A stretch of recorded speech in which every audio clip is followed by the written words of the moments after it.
ทักทายสบายดีเช้าวันหยุดทุกคนมื้อนี้บ่ได้ออกเฮ็ดงานเนาะยินดีต้อนรับเข้าสู่ช่องสาวเราสะภาคอีสานนะมื้อนี้วันที่8แล้วเนาะทุกคนพากันเข้าบ้านตั้งแต่เมื่อวานนี้แหละเนาะหยุดงานเพราะว่าพายุเข้าทุกคนฝนตกเนาะชาวบ้านก็บ่ได้เกี่ยวข้าวก็เลยบ่มีงานแล่นเนาะเมื่อวานนี้ก็ไปส่งเข้าอยู่นครพนมเที่ยวสุดท้าย เข้าบ้านเลยเนาะฮอดบ้านตอน5 โมงแลงเมื่อวานนี้เนาะ เข้ามาน้ำกัน2 พวงเนาะกับอีกน้องลง น้องรถพ่วง อีกคันหนึ่งเนาะมานอนพักผ่อนน้ำกันรอท่าข้าเจ้าเอิญเนาะเท่าแก่เอิญไปใส่ข้าวใส่หยังเนาะถ้าบ่มีกะรออีกต่อไปยาวๆตอนนี้ก็เวลา8 โมงเช้าเนาะทุกคนพากินข้าวกินน้ำแล้วเรียบร้อยเนาะเบากุ้งกะอัดจระบีอยู่ทุกคนเนาะเดี๋ยวสลาวพาย่างไปเบิ่งภาพบรรยากาศอยู่ที่นี่เนาะอยู่เดินบ้านนี่แหละเนาะพระเจ้ากระตากเข้าตากน้ำแล้วเลยเพราะว่าเกี่ยวเข้านาเนาะเข้านาเข้าใหญ่ออกแล้วเพราะว่า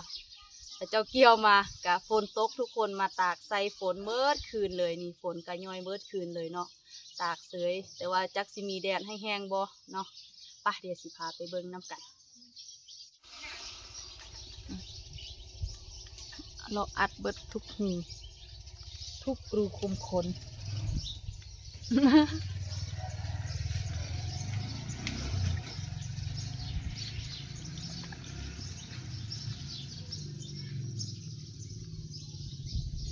อ่ะกำลังงม งมอัดจระบี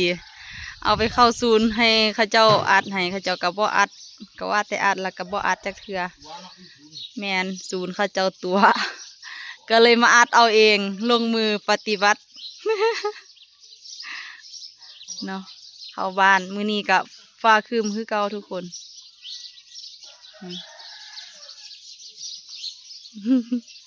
ให้เบิ่งบรรยากาศอยู่หน้าบ้านนะเมื่อคืนนี้กับฝนย้อยเบิดคืนเลยเนาะฝนน่าจะตกหอดวันที่9มื้อนี้กับวันที่9เอ้ยบ่แม่นวันที่9นี่วันที่8มื้ออื่นฝนกับเบิ่นละเบิ่งพระเจ้า เกี่ยวเข้านาทุกคนเข้านาออกแล้วเนาะเขาอีหยังบอกเขาใหญ่นี่ละเนาะออกแล้วอยู่บ้านนี่เกี่ยวแล้วก็มาตากไว้ตั้งแต่เมื่อวานนี่แหละทุกคนพอดีฝนตกเมื่อคืน เอาเข้ามาตากฝนตากใส่ฝนมานะบ่ฮู้ว่าสิได้ไปเล่นงานตอนใดนะเนาะนี่มูมาอีกคันหนึ่งมาจอดนำกัน2 พวงเนาะอยู่ที่บ้านทุ่งสวรรค์นี่เอาเฮ็ดเองเฮ็ดเอาเองเบากุ้ง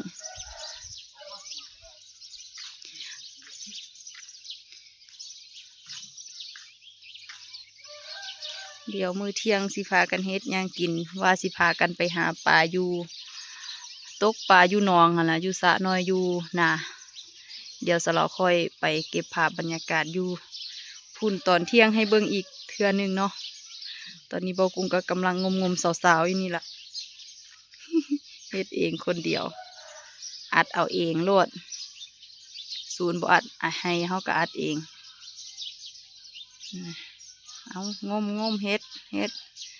ยามดำเข้าลงมันก็อยากไล่แห้งมันก็อยากอายคนอื่น รถคนอื่นดำธรรมดารถเจ้าของห้องว่าสันว่าแม่นรถห้างออกมาเป็น10 กว่าปีแล้วแต่ว่าหาก็ได้ปี2 ปีนี่มั้งรถคันนี้ไปแล้วทุกคนเดี๋ยวสเราคอยอัปเดตให้เบิ่งอีกสถานการณ์ภาพบรรยากาศอยู่ท้องนาเนาะที่พาไปหาปลามากินเที่ยงไปละทุกคนตอนนี้กะเวลาเที่ยงเนาะเที่ยง28 นาทีมาเบิ่งปลานะปลานิล ปลานิลที่ปล่อยไว้แล้วก็ปลาดุกเบิ่งโอ้ยเงียงมันปักกันเนาะนะเงียงมันปักกันเบิดบาดเป็นแผลเบิดเลยสารว่าสิไปถ่ายคลิปอยู่ทุ่งนาให้ทุกคนได้เบิ่งแต่ว่าบ่ได้ไปเนาะบ่กุ้งกับลูกไปเพราะว่าฝนตกเนาะเอารถมอไซค์ไปก็เลยบ่ได้ไปนำกะสิมาครัวปลาไปปิ้งกินเที่ยงเนาะทุกคนเพราะว่ามูมาเพิ่มอีกคันหนึ่งรถพ่วงหนึ่งเนาะเดี๋ยวให้ไปเบิ่ง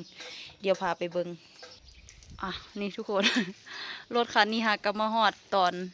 เมื่อกี้นี่แหละเนาะมาฮอดปุ๊บสลอกะมาถ่ายให้เบิ่งเลยนี่3 คัน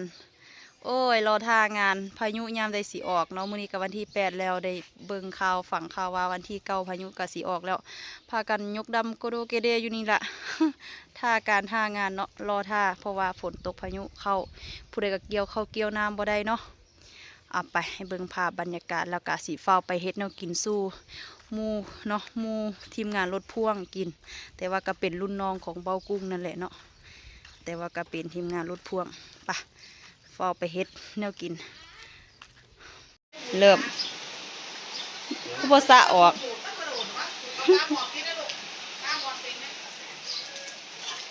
เดี๋ยวปลานิลสุกแล้วเรียบร้อยทุกคนพร้อมเสิร์ฟพุ่นนะเบิ่งกูนะ ตะกินไปต่อด้วยปลาดุกกำลังเริ่มต้นย่าง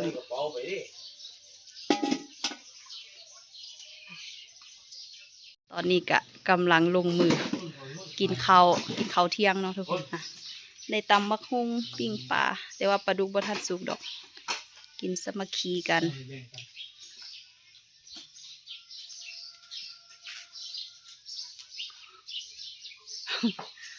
อ่ะเดี๋ยวขอตัวกินข้าวก่อนไปหน้างานแล้วตอนนี้เจียวอีกคน โอ้โหในที่สุดปลาดุกก็สุกจักที ในเวลาบ่าย2 โมงจนกินข้าวอิ่มละบ่าย